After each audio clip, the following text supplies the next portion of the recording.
pledge allegiance to the flag of the United States of America and to the republic which stands, one nation, under God, indivisible, with liberty and justice for all. Good evening and welcome to the Board of Commissioners meeting of Monday, May 11, 2009. The first item on the agenda is the minutes of the public meetings of April 13 and April 27. Will they be approved? Second. I have a question on the April 13th special meeting. Coretta, did you look at the videotape to put this together? This one? Yes, I did. Because I suspect that there's at least one misstatement may not be the right word. 1, 2, 3, 4, 5, 6, 7, 8, 9. About the 10th line down, the one that starts with documented complaints. Do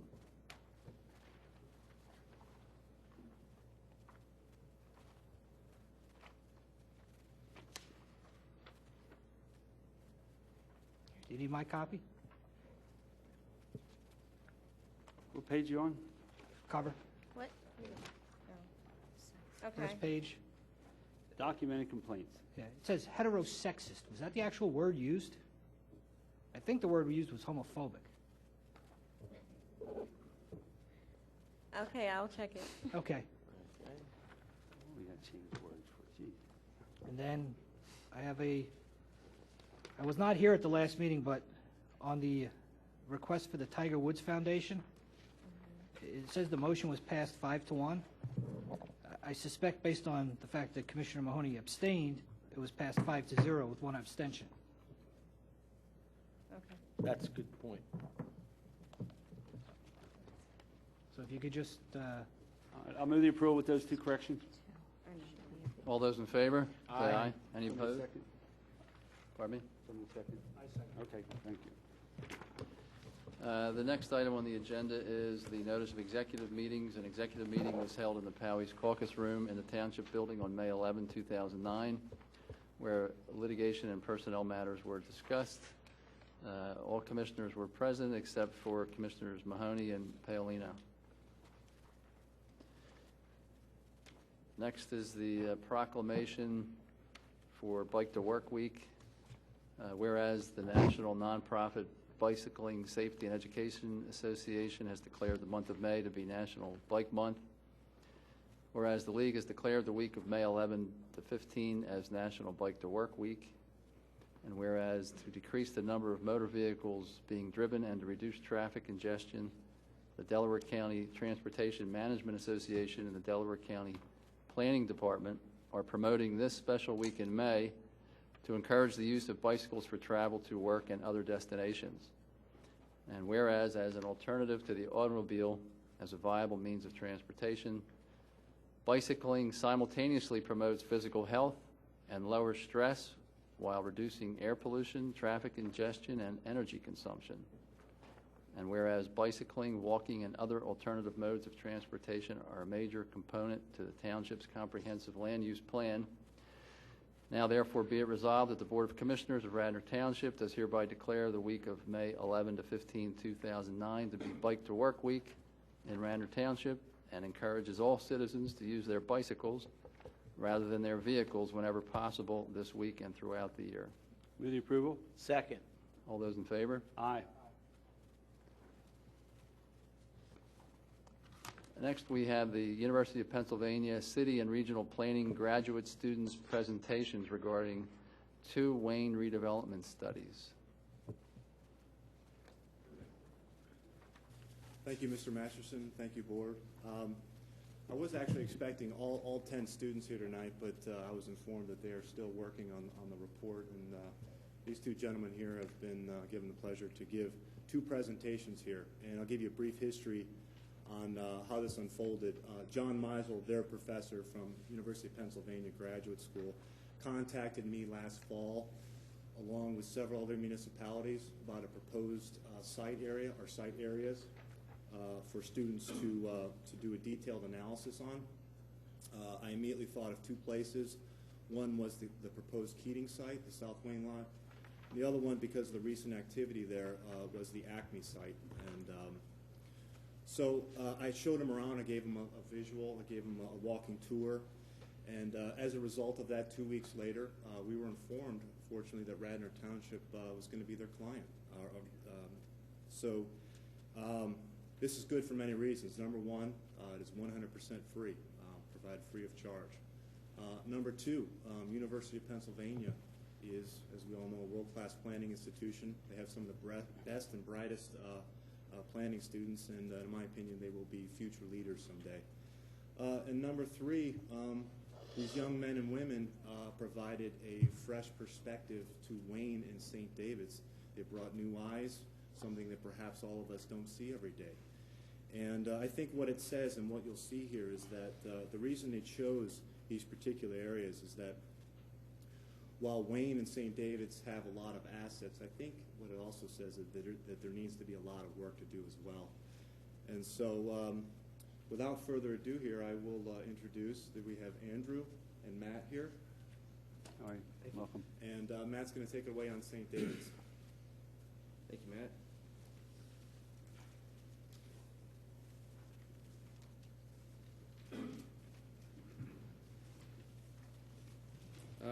As Matt mentioned, really was two projects that we were working on sort of simultaneously, not exclusive from one another, but they were two different project teams of 5 members. As you mentioned, my other 4 members send their best regards, but sadly they are grinding away on the final document, which we're going to have for Matt tomorrow. So really what we did this semester, we came in, we met with Matt, we started out with a site analysis sort of St. David's.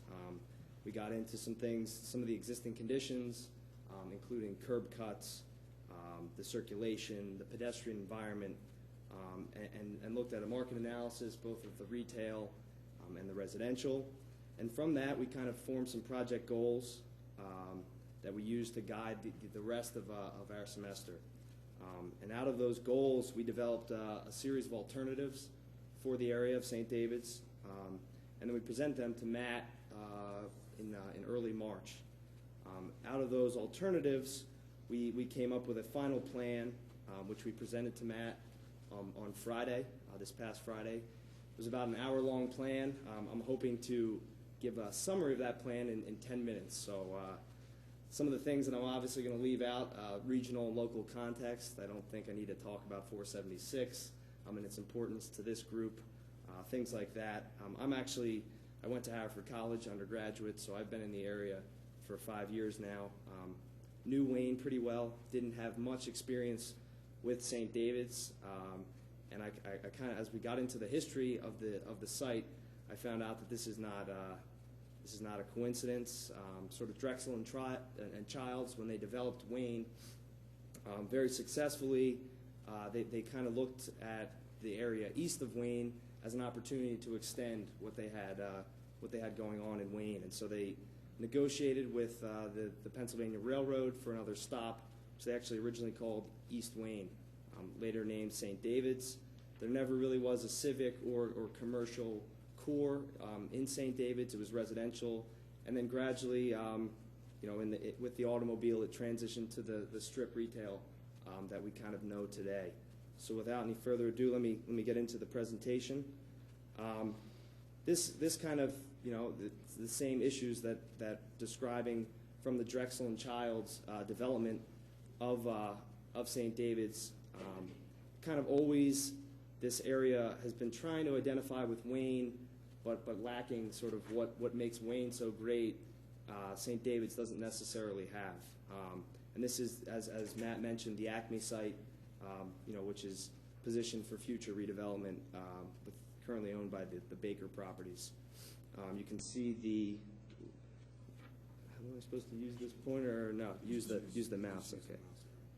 All right, thanks. You can see the St. David's post office right there. So this is the center of St. David's, and it's called Wayne Square. Site conditions, as Matt mentioned, there has been some recent activity, both with the Acme site and the recent Pembroke condominiums, but there's also sort of the gas stations and the Taco Bell and the Pizza Hut, which we thought don't necessarily reflect Radnor Township or St. David's the way into the fullest potential. Our base map, extending really from Luella Avenue in the west to Shimoni in the east, obviously with the SEPTA, Amtrak train tracks to the north, and Midland Avenue where to the south. Naturally, this is where the commercial transitions to the residential. Looking at the area, there are some incredible opportunities, and there are also some obvious constraints. Lancaster Avenue, definitely an opportunity in terms of the access to the region, but at the same time, as you're trying to plan for a town center or placemaking, the 4-lane highway can be kind of can be an obstacle. The colleges to the north, Cabrini and Eastern, we think that they could be better integrated into this future St. David's, and then the Radnor Trail to the south, which is, we think, an incredible asset, but lacks some of the connectivity that could really fully integrate it into the community. These were our project goals. We wanted to create a viable mixed-use destination that was pedestrian friendly, and it was for both St. David's residents, Radnor residents, and the surrounding region.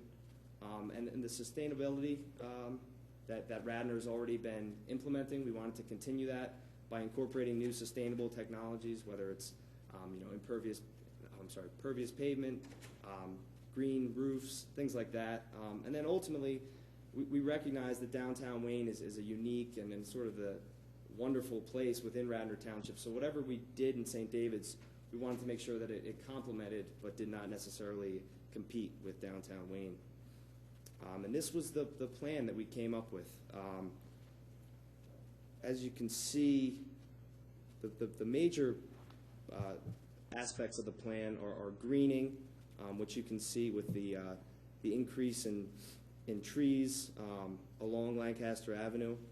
Also introducing a pedestrian pathway sort of in between Midland Avenue and the commercial core along Lancaster.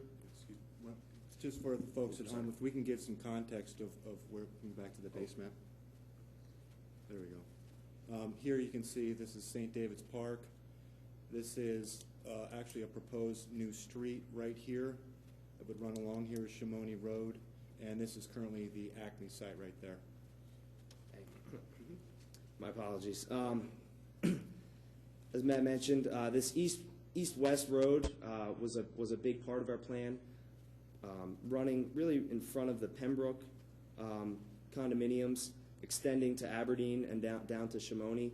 We thought this could both help with circulation, but also sort of create different development opportunities in this portion of Lancaster Avenue. So with the idea that the front end of the site facing Lancaster Avenue makes sense for commercial activity, but then this road, which I'm going to show you a section of, would have a more pedestrian feel, so then you might be able to put some more residential along the backside.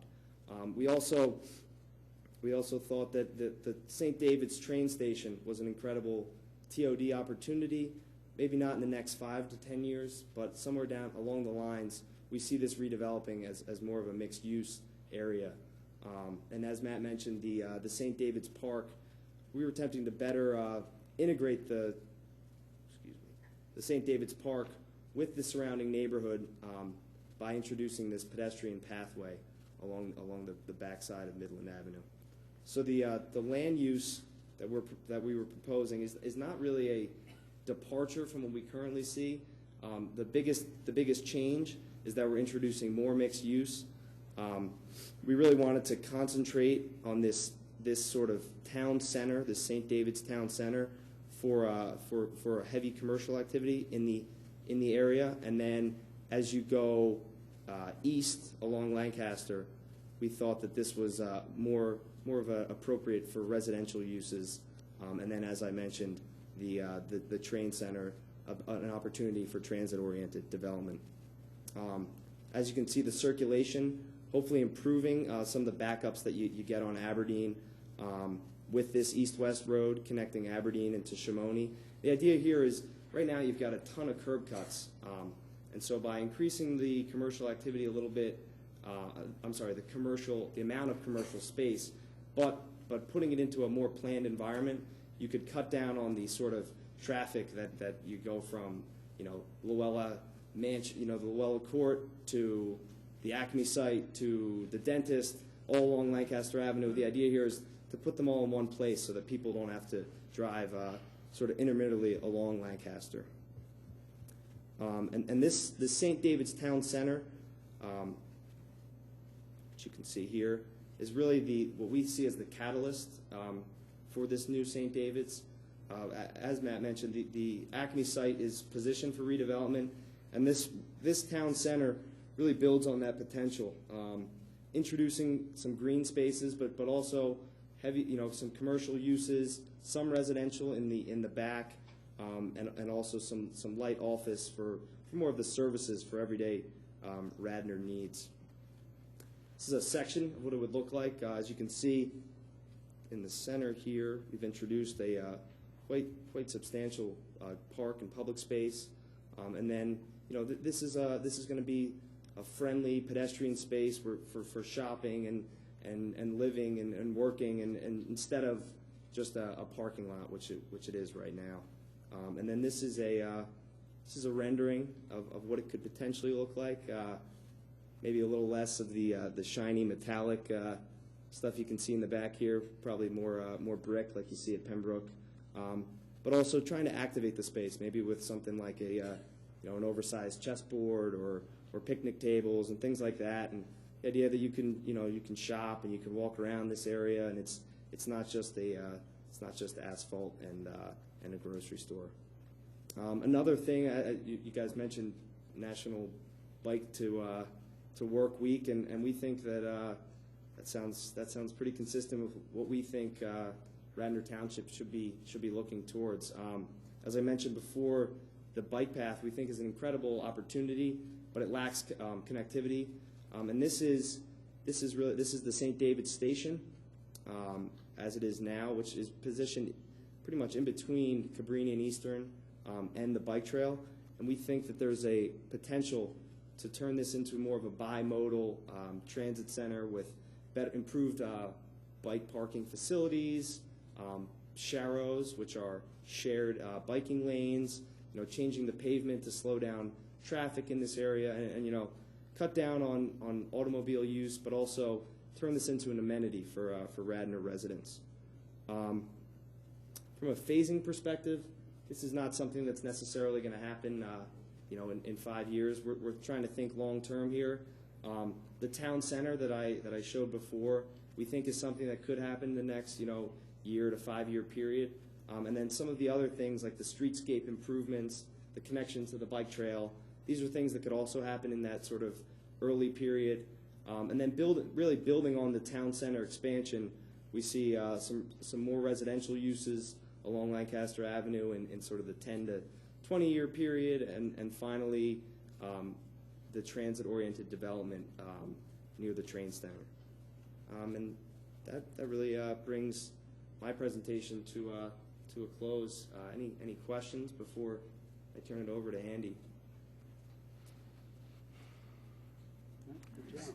I just have number one, I appreciate the work that went into this. I think it was a very innovative set of ideas you presented us with. But I didn't hear your full name. I know it's Matt. What's your Matt last? Handel. Handel? Yeah. Handel. DEL. Okay. All right, yeah, thank you very much. Thank you very much.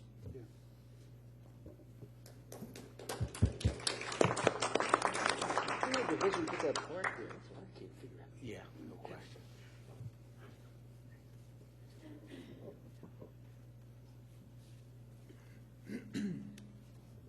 Hi everyone, my name is Andy Dawson. I've been working with Matt and the rest of our group all semester on what I think was the more difficult site to deal with. We had downtown Wayne, we had the core of the village, and so our task was really to keep what's already strong about it, but then enhance it even more. This is our project, Wayne Realigned, a new model for the main line. First, our study area, just to orient you to the site. This is the church right here. This is the train station to the north. This is Lancaster Avenue running east-west through the site. Wawa in the west, Kingsway Apartments. This is the post office and memorial to the south. Again, as I mentioned, there's a number of strong positive characteristics of the village. We've got a great pedestrian realm on North Wayne Avenue, the inner blocks of Lancaster Avenue, uniform street walls, angled parking, these historic character buildings like the Wayne Hotel, the Presbyterian Church, and the fact that it is linked up with the train station is certainly a great opportunity and really strong example of good infrastructure. The township has also shown a desire to build green with the new middle school. Green roof, geothermal wells, that sort of thing really sets a good example for the type of development we'd like to see in the future. But at the same time, this pedestrian fabric does break down. We get circulation problems. For example, the delivery trucks here on North Wayne Avenue parked in the middle of the street, causing traffic to be diverted, slow things down. And as you move west on Lancaster Avenue, you get a breakdown of the pedestrian landscape, narrow sidewalks, if they exist at all. You get deep building setbacks with large front parking lots, as Matt mentioned, causing people to drive from place to place constantly. Also, there's very little green space within the village, which is something we really hope to change, to propose to change. These are our opportunities and constraints.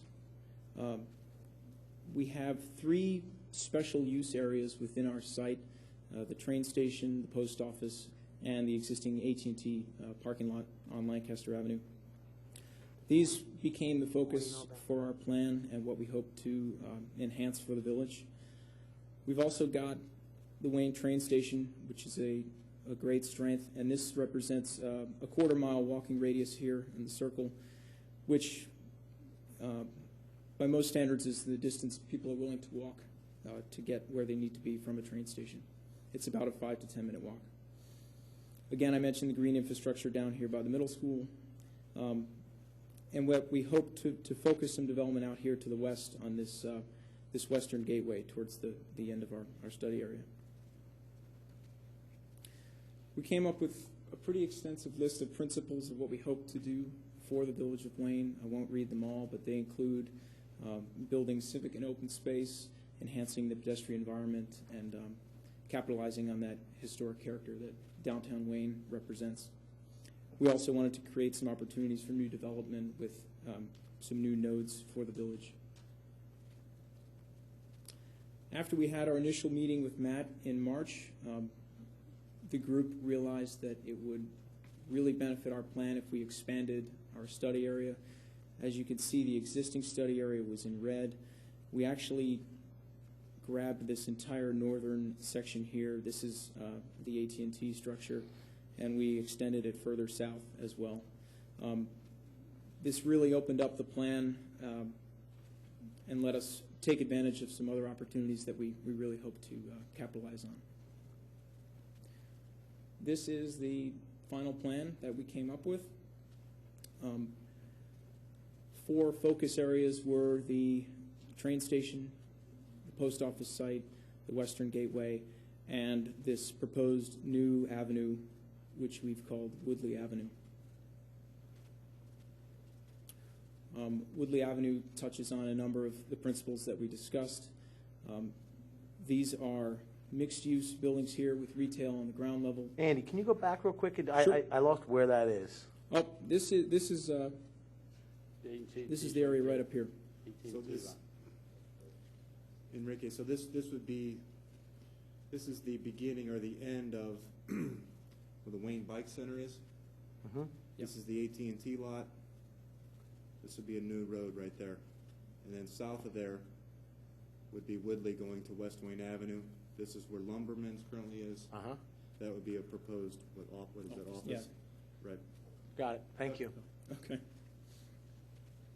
I've got a nice map I can leave here for you guys too. So, Woodley Avenue, as I was saying, creates a number of opportunities for the village. This is a proposed 3-story parking structure, which is set back from the street, kind of hidden from view. It's on the back side of the North Wayne Avenue shops here. We've also created this new town green, which is where the Rite Aid and parking lot currently are. We had heard that Rite Aid was proposing a separate site out further east towards St. David's. We thought maybe we could capitalize on that. These are retail structures here fronting Lancaster Avenue and Woodley Avenue.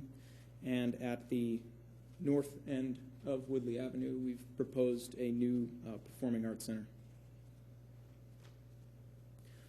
Woodley comes from a piece of the history of Wayne. There was a estate here on this 1913 map owned by William Wood, which he had aptly named Woodley. Woodley Avenue actually goes right along the western boundary here. We thought Woodley would be a better name than the adjacent estate called Sunny Slope. We didn't think Sunny Slope Avenue would have worked quite as well. This is an example of section view of Woodley Avenue. A lot of these components comply with the existing Wayne Business Overlay District guidelines, including curb widths, brick border, sidewalk widths, and also the height setbacks after 30 feet, setting back 10 feet. As you can see, it's a really wide boulevard type street. Pedestrian friendly, also allocates for cars. Woodley Avenue also creates this new town green, which we think in the wintertime could possibly host an ice skating rink for downtown Wayne. This structure here looks like just a bunch of cylinders, but we think it could be the new Anthony Wayne statue that anchors the square here. This is Lancaster Avenue. This is at the Rite Aid? Yep, this is Lancaster Avenue down here. Another major site was South Wayne Avenue, where the post office is. This is South Wayne running down here, and this is West Wayne right here. You'll see that we didn't touch the existing retail side of the post office, but we have moved the distribution center out of the village. This blue structure here represents a new library, 30,000 square feet, which we grabbed actually from the proposed Keating development. This is a new apartment building replacing the old one that was there. It's been realigned and repositioned and obviously modernized. We've also taken the memorial down here and spun it around so that it now faces the park, the new park. Access to the Radnor bike trail could be provided right down South Wayne Avenue here. This was the proposal from March of 2008, which we looked at for a long time and ultimately thought it was kind of out of character with the village. We thought it was a lot of mass for this site, and we thought it could be better allocated across the village. The plan we came up with leaves a lot of open space. There's about 50,000 square feet of open space there. And I should note that that density that had been proposed, we've actually moved up to the Woodley Avenue site into those mixed-use buildings, into an area that we think really could take on a more dense use while preserving this area for more civic space that perhaps when South Wayne Avenue is closed off and it's linked up with the middle school fields, maybe the Radnor Fall Festival could come right down here into the village. Where's the parking on this site? Parking is to the rear. I'll mention that on our entire study area, we actually added 500 parking spaces to the village. That includes the parking structure on Woodley Avenue. So the parking on that site is enough parking to handle that new apartment building and to handle the library? We think that this parking here will be good for the library as well as spilling over into the area back here. Each unit, I think there's 26 units in this building. We've given each one parking space, which does fly in the face of the ordinance calling for 2 spaces, which is something that we do address in our final report. Train station was another site. Dangerous pedestrian conditions, really no defined space between what was parking and what was street. We thought realigning this train station entrance with a turnaround, a drop-off area, and then an entrance to a underground parking garage with a office building built on top of it to better connect that train station with the village and also provide an opportunity for people to come into Wayne or leave Wayne from their office right there on the train station. Existing conditions at Wayne Station and a representation of what we think it could be. Finally, the Western Gateway. As I said, the western boundary of our site, this is Lancaster Avenue. This is the newly redeveloped Town Center building, and this is Anthropology here, which we also think had a lot of great characteristics. We're proposing more retail and more mixed use. These are 3-story structures that are aligned to welcome visitors as they come into Wayne. This is a kind of a gateway park, possibly with signage that does exist there now. There's a welcome to Wayne sign there. And where's parking for these buildings? Parking, as you can see, has been moved to the rear of most of the buildings, in addition to establishing new angled parking along Lancaster Avenue. By putting the parking to the rear, I should say that it eliminates those constant interruptions and constant traffic hassles of cars coming and going in and out from the various shops. So what I'd like to do now is just do a quick tour of the plan, if I can.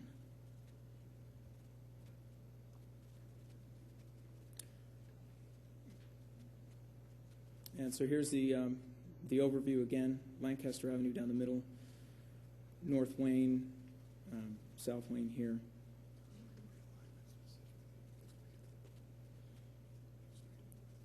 Sure. Matt wanted me to talk about some improved circulation we've done here. You'll notice in the north that West Avenue has actually been straightened to connect with Woodley Avenue, which is another north-south avenue. We think realigning this grid will help improve circulation both along Lancaster Avenue and along North Wayne by providing an alternate route through town. This is a shot of looking down Lancaster Avenue. We're moving over to the town green right now. Here's a delivery truck actually pulling into the back to now service the shops along North Wayne. These landscaped areas here represent stormwater management areas to deal with the new amount of structure that we've put on this site. Moving down to the post office now. Again, you can see the park. You can see that we've put a cafe in the library on the ground floor with opportunity for outdoor seating. People can enjoy the park here. There's plenty of bicycle racks to connect with the Radnor Trail. And here's the memorial spun around on its axis to face the park. Moving out to the Western Gateway. Parking to the rear, new angled parking and street trees all along Lancaster Avenue. This is a view up the new street, Woodley Avenue, up to the new Performing Arts Center at the head of the street. We also included an east-west pedestrian corridor, which links the parking garage near Woodley Avenue to the west, where Anthropology meets Lancaster. We've also got some improvements on North Wayne Avenue, including medians through the middle, since those delivery trucks no longer have to park there. And also the suggested improvements to the train station. This little structure here represents stairs coming up directly from the underground parking, which you would enter over here. And that, all in all, is our summary for you today. So, thank you very much. Good job.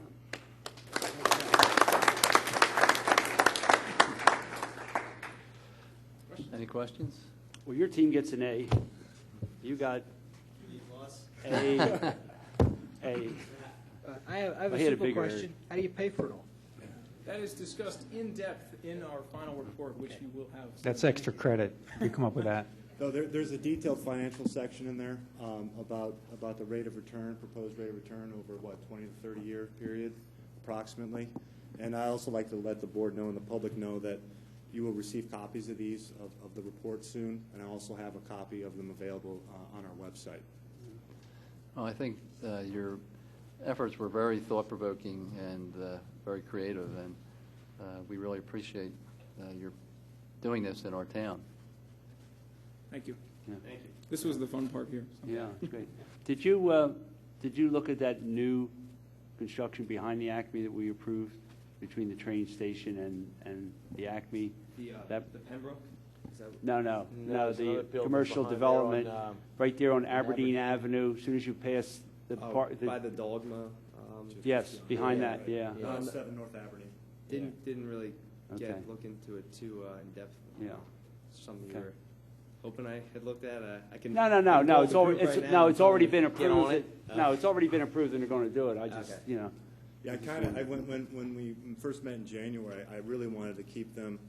I talked about existing conditions, and I was kind of hesitant to show Keating to them, but I think Keating gave them an example of really what not to do. Yeah. And this is what they came forth on, in terms of South Wayne. But in the St. David's area, I kind of gave them a blank slate and said, Yeah. look, this is Acme, a park across the street, 5 separate zoning districts.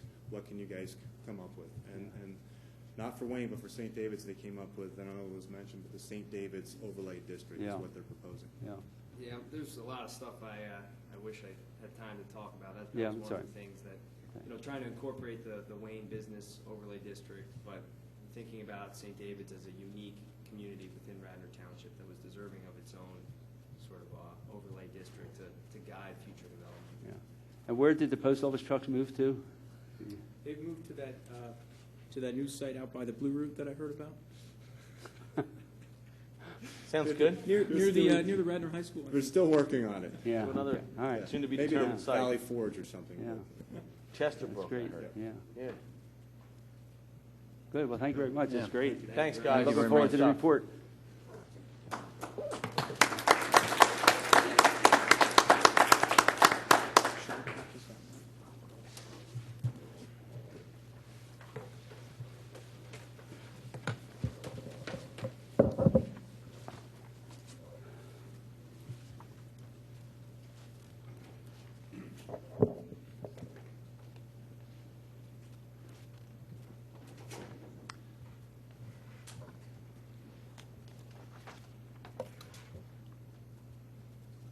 All right, why don't we go ahead, the next item on the agenda is the committee reports.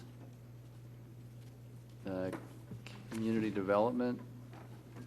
The first item is the renewal of certificate of appropriateness regarding 216 Bloomingdale Avenue. Do we need to have a motion or any discussion on that? Well, basically, because of all the lawsuits and everything, they need a 6-month extension. We're asking for longer than that. All right, you want to come to the mic?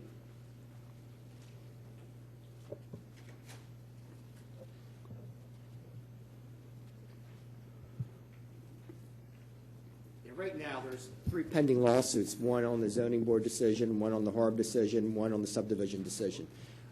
I had in my letter to Mr. Blake and Mr. Granger, I had asked for 18 months, figuring that hopefully that'd be ample time to get through all the appeals, but possibility we'll be back again if the appeals are still pending. So you're asking us to approve a 6-month extension or No, 1 year? 18 months? 18-month extension. Right. 'Cause I think it's going to probably take that period of time to get through the appellate court process also, which I assume will happen. We're in appellate court on one of the appeals right now. We're waiting for a decision from Commonwealth Court. The other two, we're still waiting for decisions from Common Pleas Court on. All right, I'll move the approval. Second. Any discussion from the board? Well, I don't know what the normal extensions are, but I would think we would grant a 1-year extension and have them come back again if we need to. You give us an opportunity to get updates and see where it's at, but I don't think we ever had an extension, so I don't know what a normal extension is. Yeah, this Okay. is Never had this one. is unusual because in the zoning in the zoning code it provides that if you don't have a permit within a certain period of time, you're supposed to get an extension. But in the HARB ordinance, there is no provision at all, and also there's no provision in our subdivision ordinance that would provide for it. And actually, the plan's already been recorded, so it's kind of it's kind of almost a case of first impression for you, for the board at least. But you based the 18 months on a reasonable estimate of how long it's going to take you to Exactly, get through the yeah. entire Right. legal system to Exactly. to get To- all to- the to go impediments through out of your everything. way to implement the plan that we approved. That's correct. Any other board questions? maybe hear from John Rice on this. Is there any comment from you? The amount of time's up to the board. There's no hard and fast rule. It's my understanding that certificate that was approved had an expiration date, so that's why they're back in here. If you want to look at it again in 12 months, it's just a policy decision that the 5 of you have to decide. 18 months, this is going to the Commonwealth Court. That's not unreasonable to expect that to last 18 months. I don't think there's any magic to one, if you want to see it sooner, 12 months, but 18 months is a pretty good estimate given the litigation that's going on. Okay. Any public comment?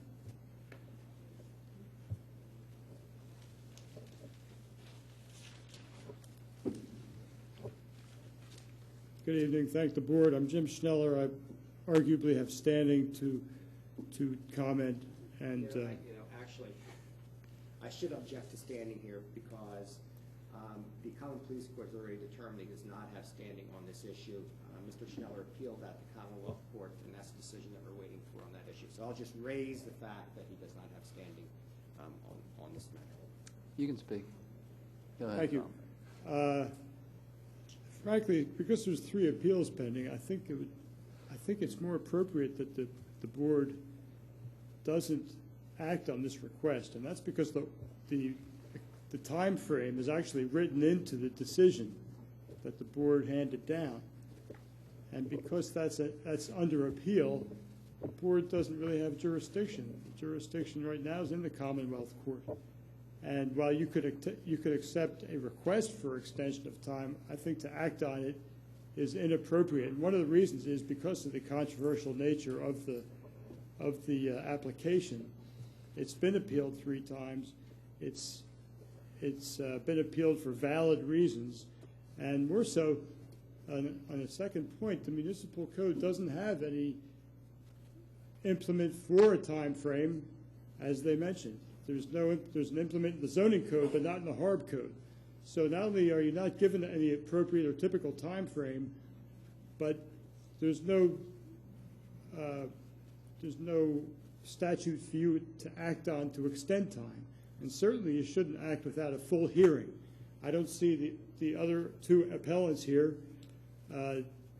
If this was designated a hearing, they'd be here, and they could comment on the fact that the applicant's asking for additional time. We have to remember that the intent of the municipality's planning code is not to give free extensions all the time. That's why there's limitations of time built into not only the statute but the Radnor code. Also, I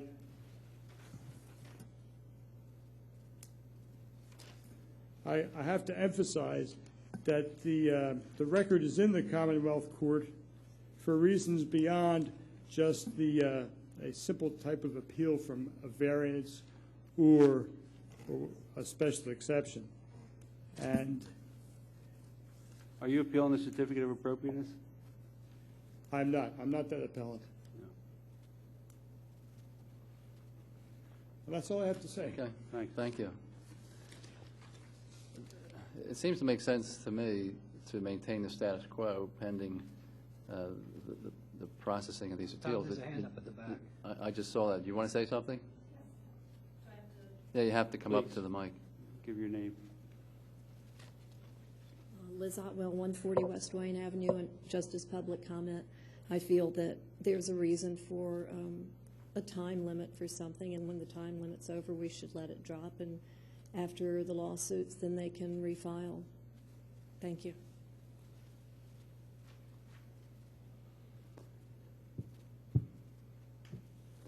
Just under that reasoning, that would mean any party could take an appeal, and the mere fact they took an appeal would defeat the case, even if this board were to grant it in the first place, because they're saying Right. that extension should expire.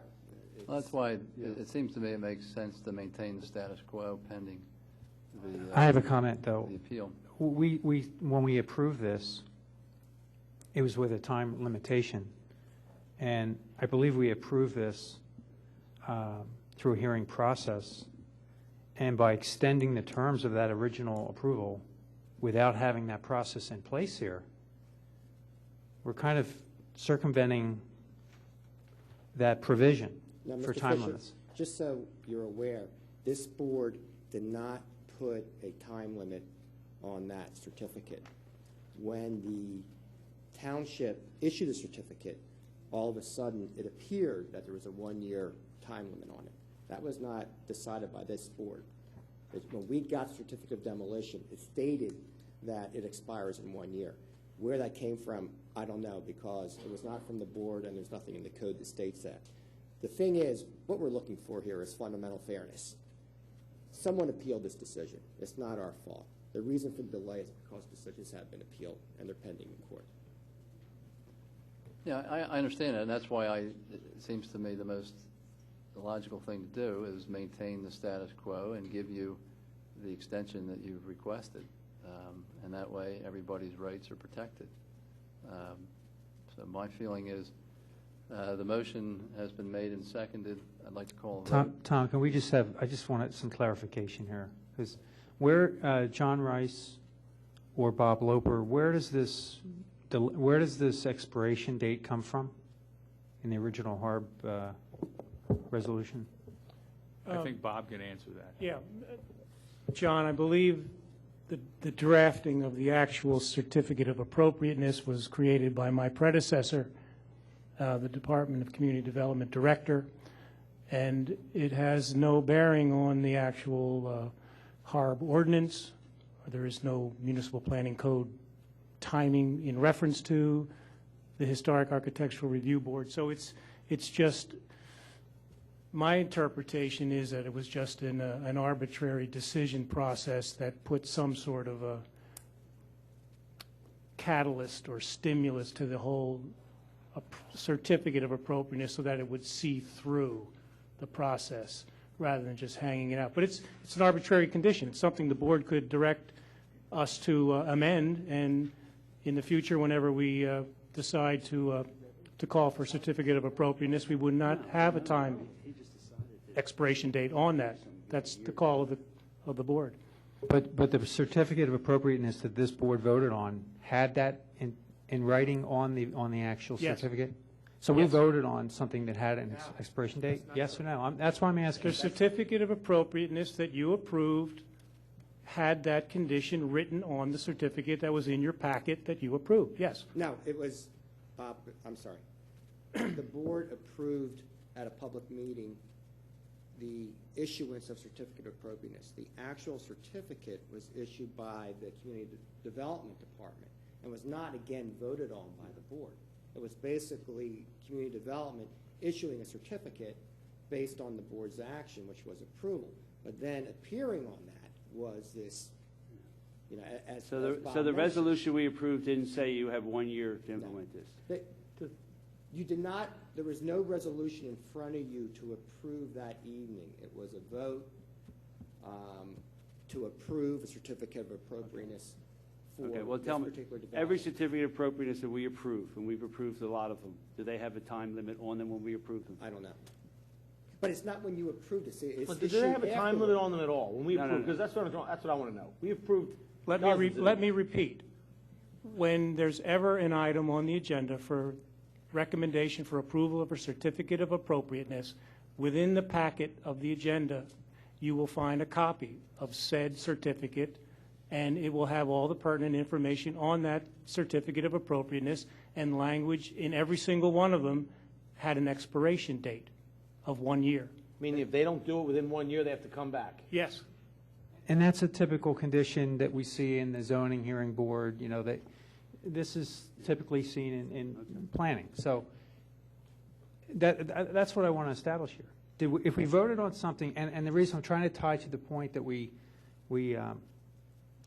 when we passed that, we did that with a hearing. We did that with an opportunity for public to comment, and I don't think the public that were out in opposition to that are here tonight, and I think we should table this until we understand.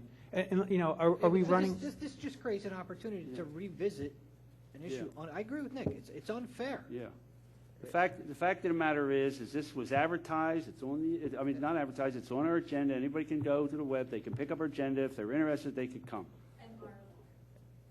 If you had not been sued, you would have implemented. This would have been done. I think it's only fairness that we give them the 18 But months. I'll just, Kevin, just to respond to that, applicants routinely have to go back to the zoning hearing board to get extensions. And they're routinely granted. I've never heard of one that's been denied. Actually, you don't actually have to go, because I had just sent a letter. Right. Yeah. But they do, yeah. Well, let's vote. Well, we were going to vote. Did you want to make a motion to table it, or you want to vote on the motion? I have a motion to table until we have a little more clarification on this situation with the dates, and I think afford the public an opportunity to come in and voice their opinion on this. Is there a second? Hearing none, the motion fails. The motion to grant the 18-month extension has been moved and seconded. All those in favor say aye. Aye. Any opposed?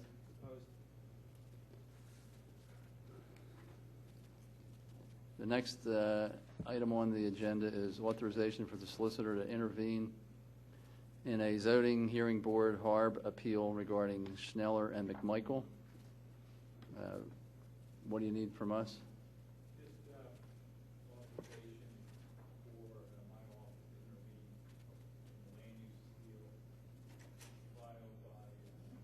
Is your mic on? Just authorization for my office to intervene in the land use appeal filed by Mr. Schneller. He's appealed both the zoning hearing board decision and this board's decision regarding the HARB certificate.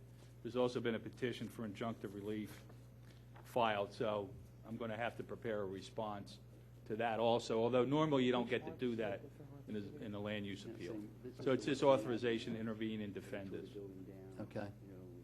Would somebody like to make a I'll motion? move the authorization. Is there a second? Second. Any discussion? Any public input on this before we vote? Seeing none. All those in favor? Aye. Any opposed?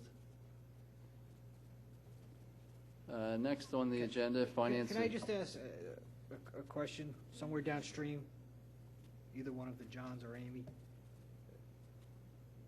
can we find out the total accumulated legal costs associated with Mr. Schneller's activities? Well, with us or with Delaware County? Because there's two different. That's costing us. Well, the Costing us. township costs, certainly. I mean, this is my first foray into Mr. Schneller's litigation. Mr. Keneally, I'm sure, has costs, but I'm going to keep track of this, and I may request reimbursement based on what's been filed in this case. All right.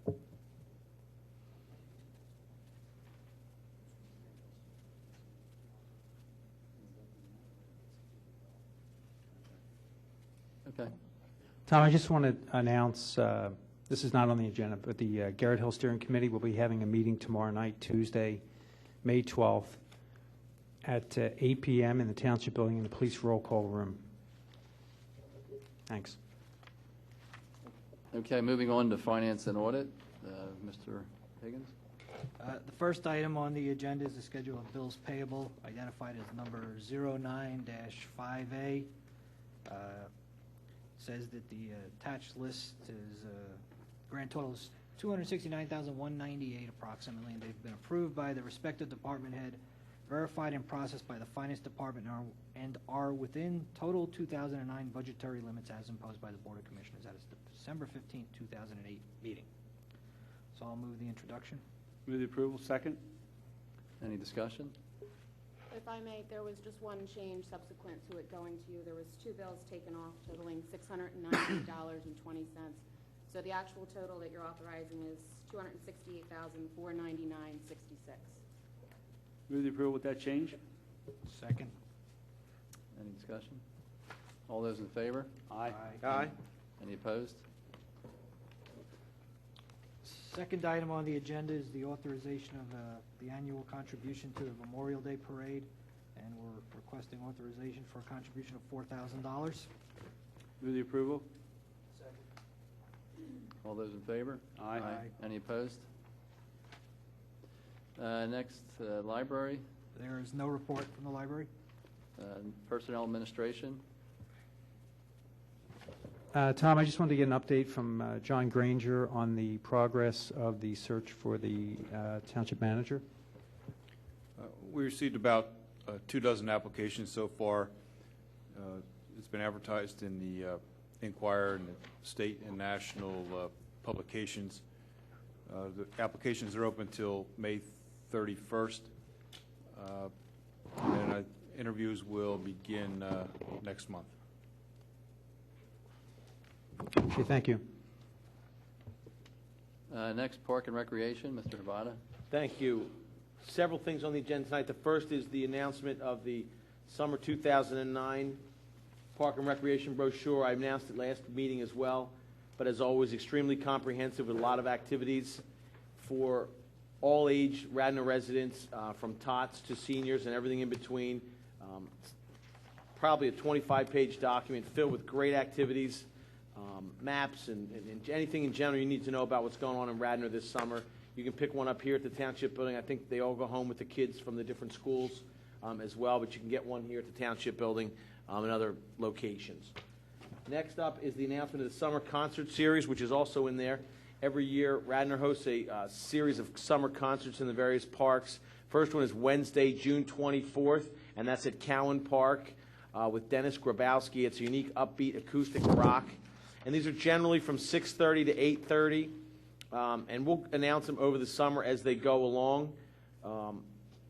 And they're basically 2 a month. Oh, no, there's a lot more in July. There's 4 in July, 1 in August, and 2 in June. So June 24th at Cowan, June 1st at Radnor Elementary. July 1st. July 1st at Radnor Elementary, July 8th at the Willows, July 15th at South Devon, July 22nd at Ithan, July 29th at St. David's, and August 5th at Clement Crone Park. And as you can see, we've spread them all around the township, so different neighborhoods can be involved, and obviously everyone's welcome from any neighborhood, but we like to spread them around. They're sponsored by TD Bank, and we have all that information here as well as in that brochure guide. The next is a draft of Friends of Radnor Trails Park ribbon cutting ceremony. The Radnor Township Park and Recreation Department cordially invites everyone in the community to join in a ribbon cutting ceremony to commemorate the opening of our new Friends of Radnor Trails Park at the D'Antonio parcel on Liberty Lane just off West Wayne Avenue. This is Saturday, May 10th, 2000. May 30th. Boy, am I off today. Saturday, May 30th, 2009, 10 o'clock to 10:30 a.m., rain or shine. The new park has parking access to the Radnor Trail, a bike rack, walking, exercise path, picnic area, play area, and comfort station. As everyone knows that's been paying attention for the last 10 years, the Friends of Radnor Trails put a lot of time and effort and energy into creating really what has become one of the gems of Radnor Township, and that trail that we have that runs behind this building and goes all the way to the other end of our township. And we voted at our last meeting to name the new D'Antonio parcel, which is right off of the trail, the Friends of Radnor Trails Park. And there are too many people to mention specifically who made that trail happen. But anyone who's been paying attention knows who they are, and we felt it was appropriate as a board to name a parcel or a park after the Friends of Radnor Trail for what they accomplished. So Saturday, May 30th, 2009, 10 to 10:30, rain or shine, down in the lovely D'Antonio parcel down on Liberty Lane. The final thing is the rejection of the bids for the Willows Cottage gas pump. Tom, you want to just give us some detail on this, please? Sure. The Willows Cottage has a old gas pump outside of the garage area. The gas pump, initially when we had discussions with the Friends of the Willows Cottage folks, the feedback that we had received was that they were not interested in preserving the gas pump, so we were trying to be fiscally responsible and look to get some prices to see if we could sell the gas pump.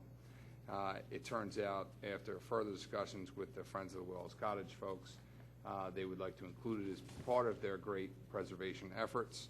So therefore, this evening, we recommend that you reject the bids for the sale of the Willows Cottage gas pump.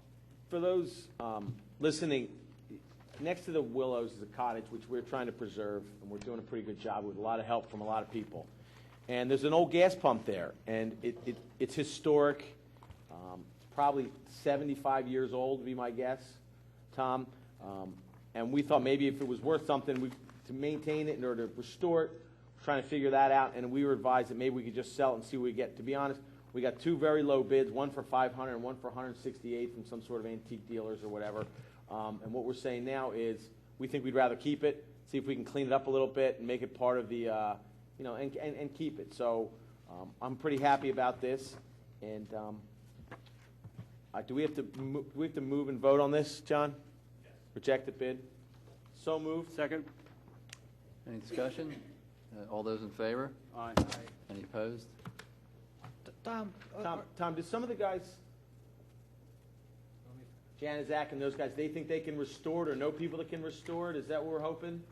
I believe so, and based on their tremendous efforts and wealth of abilities to find people. A lot of help, that we think we can find somebody that help us.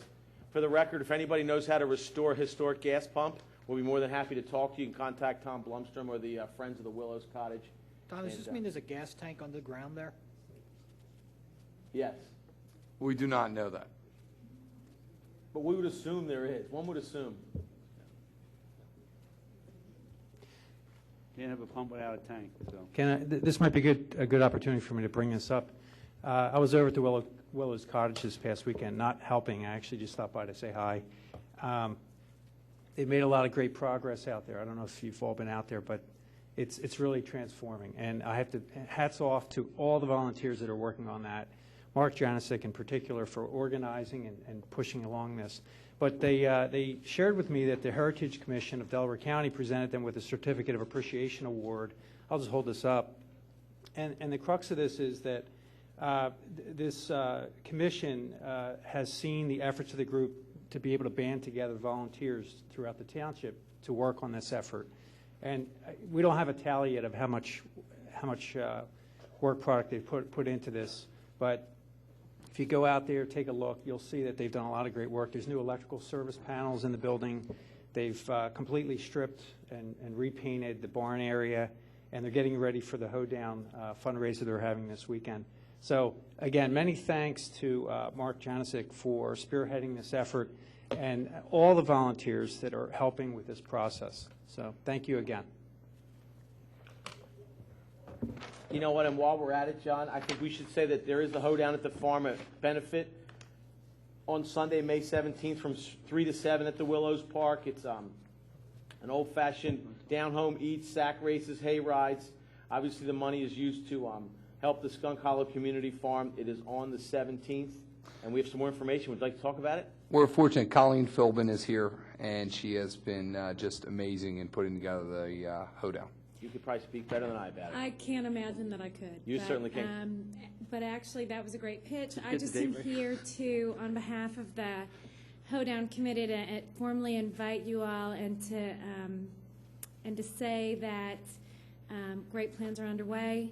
It's this Sunday. It's from 3 to 7. We do believe that tomorrow or the next day the party's going to sell out.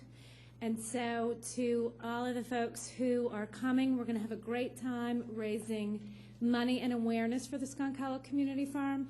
And for those who can't come, either because they couldn't get tickets quick enough or because their schedule doesn't permit, we believe because of the all the support that and the community, how much this project has galvanized the community, we believe that this won't be the last party to celebrate the Skunk Hollow Community Farm. So I just wanted to formally invite you all.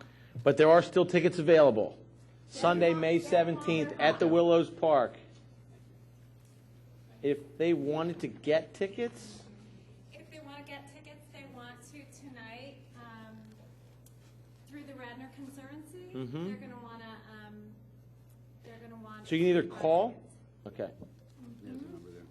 You can either call 688-8202 or go to radnorconservancy.org to see what remaining tickets there would be. Tonight or tomorrow morning. Thank you. And as part of the partnership thing, it's also important to note out to bring the awareness to the preservation and the Friends of the Willows Cottage efforts. Absolutely. Thank you. Is that it for Park That's and it, Rec? thank you. Okay.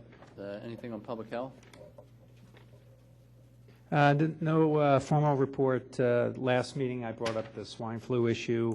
It seems like that whole issue is calming down, and but the recommendation still is, wash your hands. If you're sick, contact your physician, and use precautions to prevent the spread of any viruses. Thank you. Public safety, there's a resolution 2009-24 regarding the application to PennDOT for temporary road closing of Conestoga Road for the 4th of July parade. Move the approval of the resolution. Have a second? Second. All those in favor? Aye. Aye. Any opposed? Also, under public safety, we were asked to notify the public that the Radnor Fire Company Auxiliary is having a social at the Flanagan's Boathouse on Wednesday, May 13th. That's this Wednesday between 5 and 9 p.m. The special is a basket of free wings with every pitcher of beer. So help support the fire company. I just have a question, Bill. I think you're probably the best guy to answer. Any update on when King of Prussia Road's going to open? They're, excuse me, Kevin. They're probably still about 3 weeks away from finalizing it. They have to rebuild the one wing wall, and they're actually going to, I believe, redeck the bridge dam. Am I correct in saying that? They're going to re-asphalt the entire width of the bridge.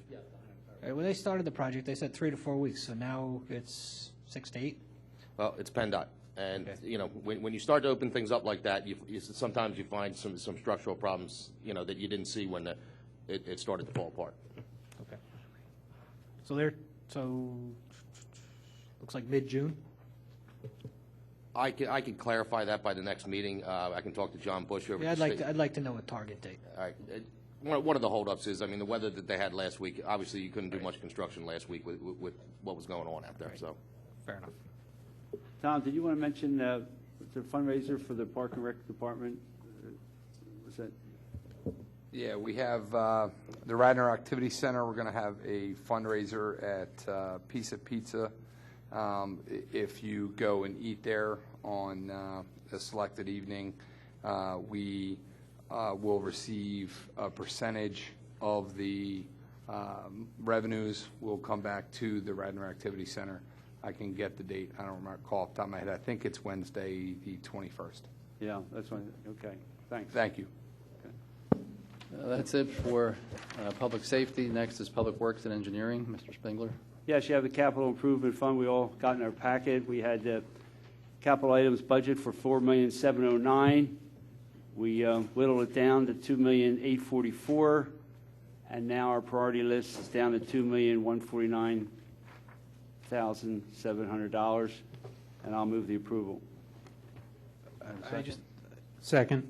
I have just want to make sure I understand the process. These projects come back to us individually, ultimately, for the project-by-project approval, correct?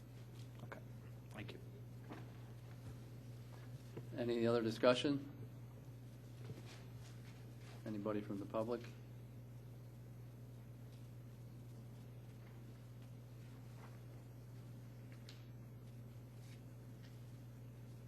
Sarah Pilling, Garrett Hill. I did not see the list of the projects over on the table. Is this going to be made available to the public? Should have been. Yeah, mine Yeah, should have been out there. I looked So- at it pretty carefully and didn't We're see here. it. Would you Okay, like to have well, one? Thank you, Bill. can we get extra copies made, please?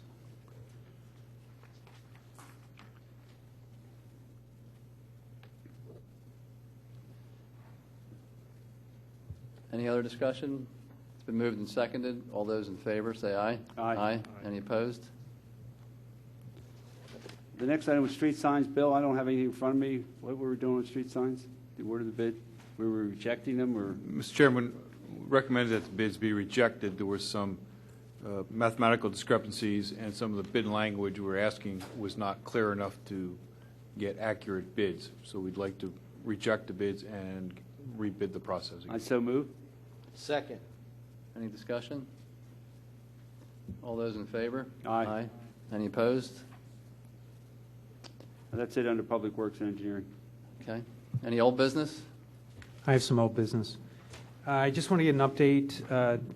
I don't know where I read it. Dan Malloy, do you know, could you speak to this grant money that we received for the spillway? Is this something to do with PennDOT? Actually, I cannot. I just heard about it this morning. So Bill may be able to. Yes, Commissioner Fisher, we applied for a DCD grant, single assistance application, I believe in late 2008 or mid-year 2008, requesting $50,000 for the project.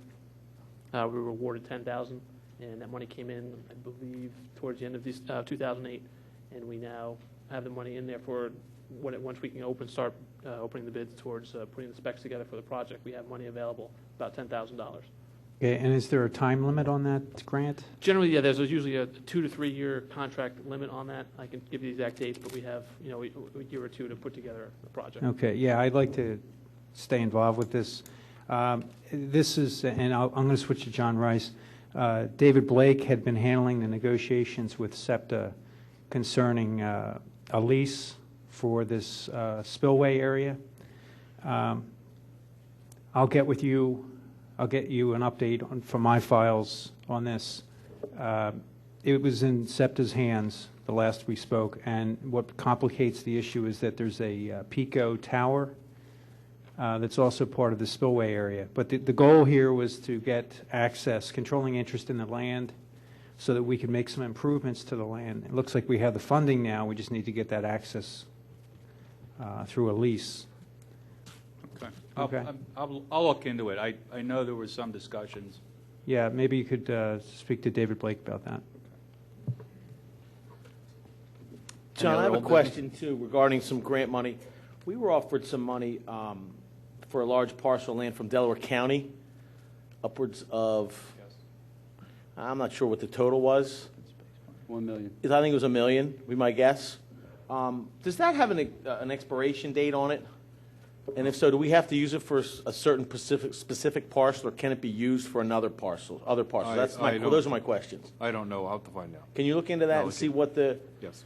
I just don't want that to expire, and if we can use it for something else, if it's going to expire and we can use it for something else that we can't do, we'd like to do that. We At least can't. look into it. It was just for our draw. Let's find out. Let's find out. Any other old business? Any new business? Hearing none, any public participation? Okay, I think you had your hand up first.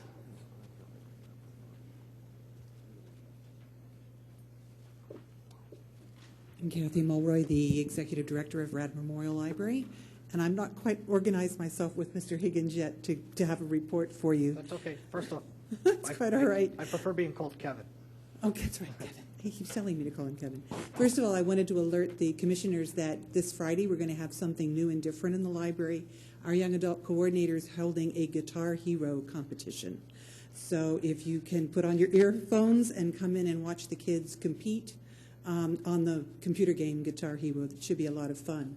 And it's going to be the first of a series of those competitions we'll be holding throughout the summer. Only kids are allowed? Well, I think I don't think, well, never mind. I won't comment on that. But we assume we have about 15 kids signed up already. So it should be an awful lot of fun Friday evening. The other thing I have for you, in case you have not seen them, I have the summer children's programs and the young adult programs this year. We have a preset program of summer reading programs for both teenagers and children. And so I wanted to bring a copy of this since they're colorful to the commissioners. And thank you very much. Thank you. Thank you.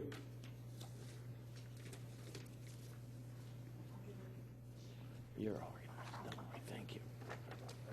Thank you very much.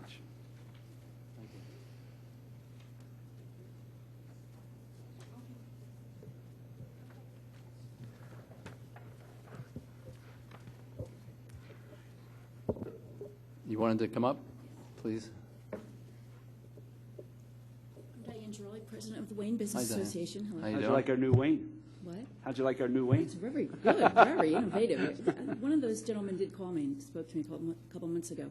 And I'd like to introduce Nancy Campbell. She's a member on our board, and she's got a huge event that brings a lot of people from all over the country into Wayne. Nancy?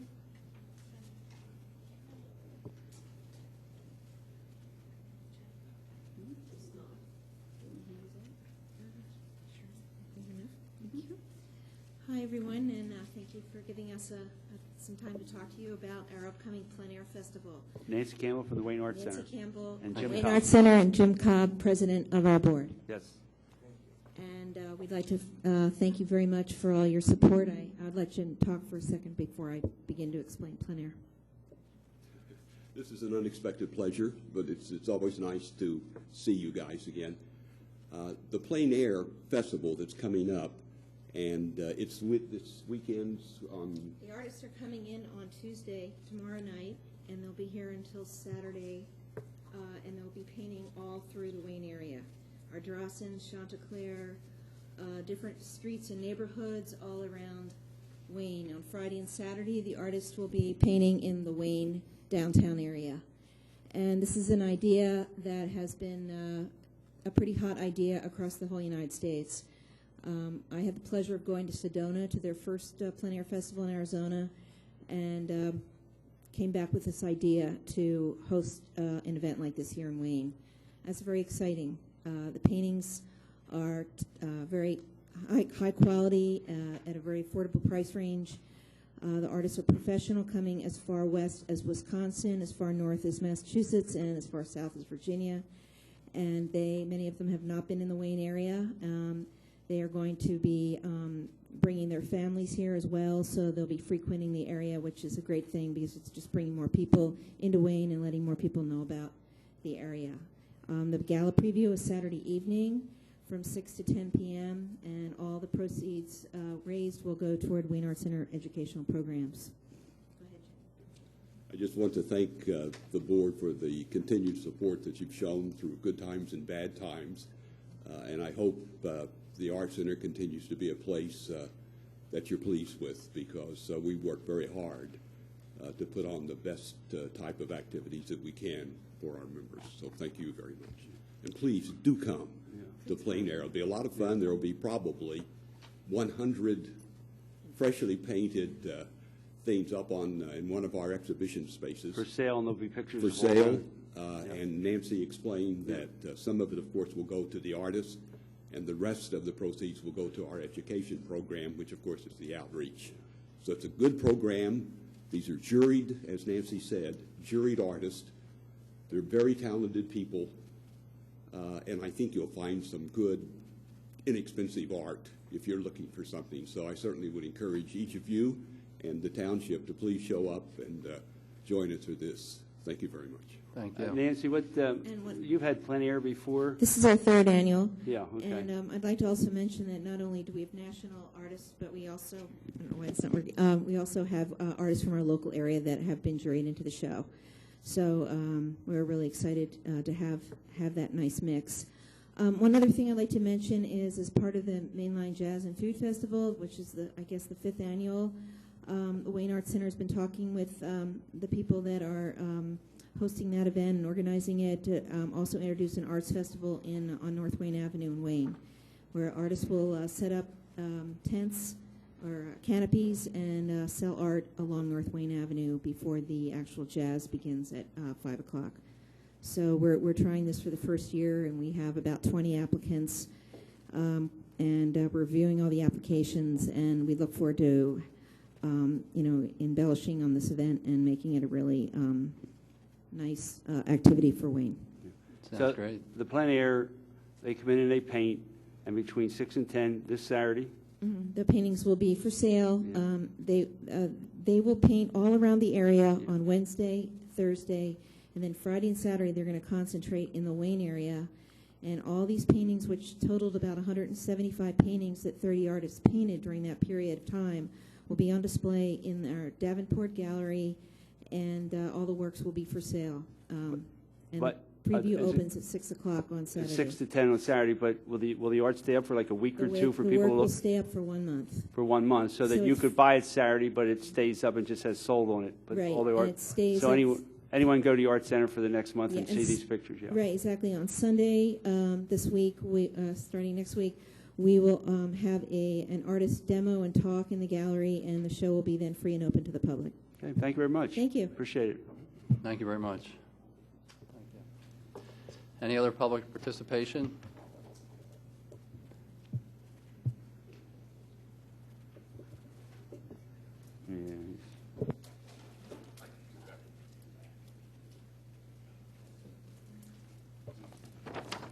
Good evening. My name is Paul Crow, and I live on West Beach Street.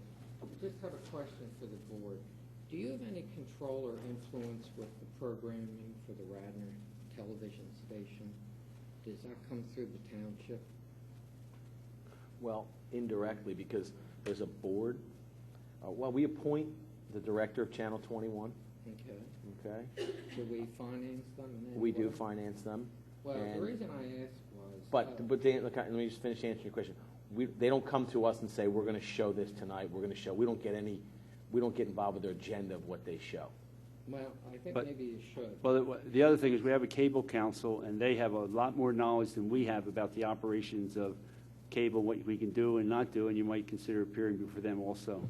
Well, my reference is, I wanted to look at one of the Board of Commissioners meetings. So I went and looked at the scheduling, and I think it was on a Tuesday. And if I'm correct, it was airing at 12 midnight, 3 a.m., and 6 a.m. in the morning. Well, that's a different channel. Yeah, that's a different channel. That's the government. Studio access. 21 is different than what you're talking about. It's the government access channel, which we do control. Okay, well, I Channel was 10. told, mine would be cable, and it would be... Channel 10. No, Channel 30. That's Verizon, right. Those Okay. are Verizon, right. That's Right. that's our channel, correct. We control that. Okay, but why are the commissioners meeting only being showed at 12 midnight, 3 a.m., and 6 a.m.? We're trying to get people who can't sleep, get them to bed. Yes, but it wasn't being shown. It Stevie wasn't G. being shown later on in the know, day. I'm only kidding. So I'd have to get up at 12. Stevie G, 12 can you o'clock. tell them what the actual what we believe the schedule is? Because my knowledge is it runs regularly the following day after the meeting, like today's Monday. It'll run regularly tomorrow several times because, quite honestly, sometimes in the morning when I'm getting dressed, I flick it on and I watch some of it. You know, it gets me out of the house a little quicker. And then over the weekend, it runs on another schedule. So could you tell us what the schedule is for these meetings? Yeah, it basically runs for 3 days on a regular basis, like every 6 hours or so that people during staggered hours of the day can see it. And then on the weekends, it runs like every 9 or 12 hours. So the people that didn't see it on the Monday night can actually view it on the weekends. Okay, but the day I wanted to see it, it was only 12, 3, and 6. So I think it should have been aired later than that. Because I don't want to get up at 12 o'clock at night and look at a 2 or 3 hour meeting, or at 3 o'clock in the morning and look at a 3. And at 6 o'clock, I have to get up and go to work. Steve, does that So- sound like does that sound right? 12, 3, and 6? It's run during the day. I know it is because I've Well, seen them. On that day, That's What day? the Was it a schedule Saturday, is. you think? No, I think it was a Tuesday. Yeah. So There's the some more fact help is- coming from the back who programs the times when they actually get run. You want to chime in? Yeah, the commissioners' meetings are actually run. We'll repeat it. If it goes past 9, we'll start at 12 a.m., 3 a.m., 6 a.m., 9 a.m., and we'll go all the way No, through it until didn't. That Wednesday day at it 9 didn't. a.m., unless it goes over 3 hours, and that, of course, will mess up the schedule. We also then replay it over the weekend compared to how many other meetings were over the week, and we also now have it on the website as well. Okay, but I really think that it should have been shown later on that day, because I then missed it. So I'd appreciate. Let me just ask you, can you give a phone number so that if there is a problem and a constituent is interested in seeing it, there's somebody he can talk to find out if there's a problem or something? Absolutely. They can call the main number at the front desk and then extension 106. That's my extension. I'll be able to help them in any way. We also web stream it, right? Yes, and it it's is also on- at the it is on the library. web. Are we still putting copies at the library? We discontinued that since we do that as well. There's a DVD copy at the library that's usually delivered there the next day or the day after, and we upload it to the website the morning after the meeting. So it's usually available by no later than 12 noon the day after the commissioners' meeting. I understand they're on YouTube these days too. So, yes, it is. Thank you. Thank you. Thank you. Any other public participation? Seeing none? Move we adjourn? Second. All those in favor? Aye.